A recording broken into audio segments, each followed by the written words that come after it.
আজি বিশ্বনাথ জিলাৰ মাননীয় সাংসদ, মাননীয় বিধায়ক আৰু জিলা আয়ুক্তকে ধৰি আমি সকলোৰে লগত ফ্লাড তথা বানপানীৰ ক্ষেত্ৰত ল'ব লগা আগতীয়া ব্যৱস্থাসমূহৰ পৰ্যালোচনা কৰিলোঁ।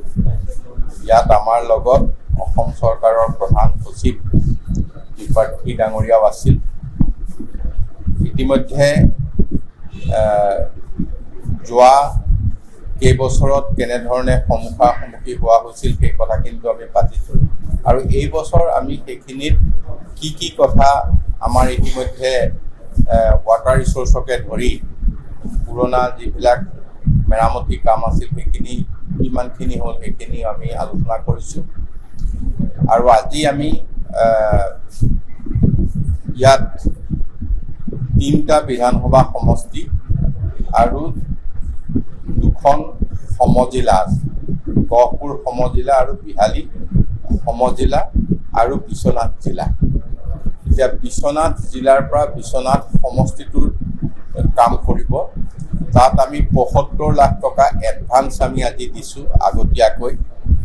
বিহালীৰ কাৰণে ৫০ লাখ টকা আগতীয়াকৈ দিছোঁ আৰু গহপুৰৰ কাৰণেও ৫০ লাখ টকা আমি আগতীয়াকৈ দিছোঁ। আমাৰ আগতীয়াকৈ এই টকা আমি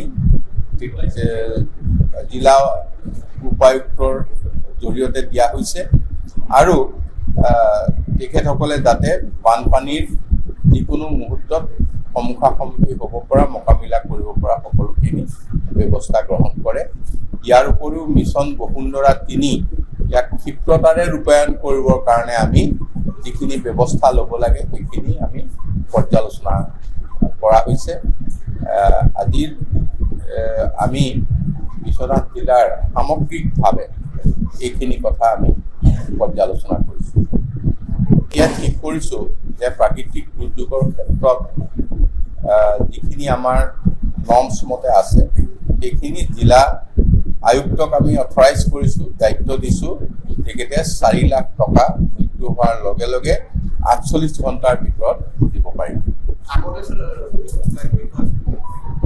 নহয়, এই নিয়ম কানুনখিনি তৈয়াৰ কৰাৰ আগতে হয়তো কেতিয়াবা ক'ৰবাৰ পুৰণা কথা যদি ৰৈ গৈছে সেইখিনিও আমি জিলাৰ পৰা পালে আমি যিকোনো খবৰৰ বাবে যোগাযোগ কৰক 7099017330 লগতে 7099017110 নম্বৰত।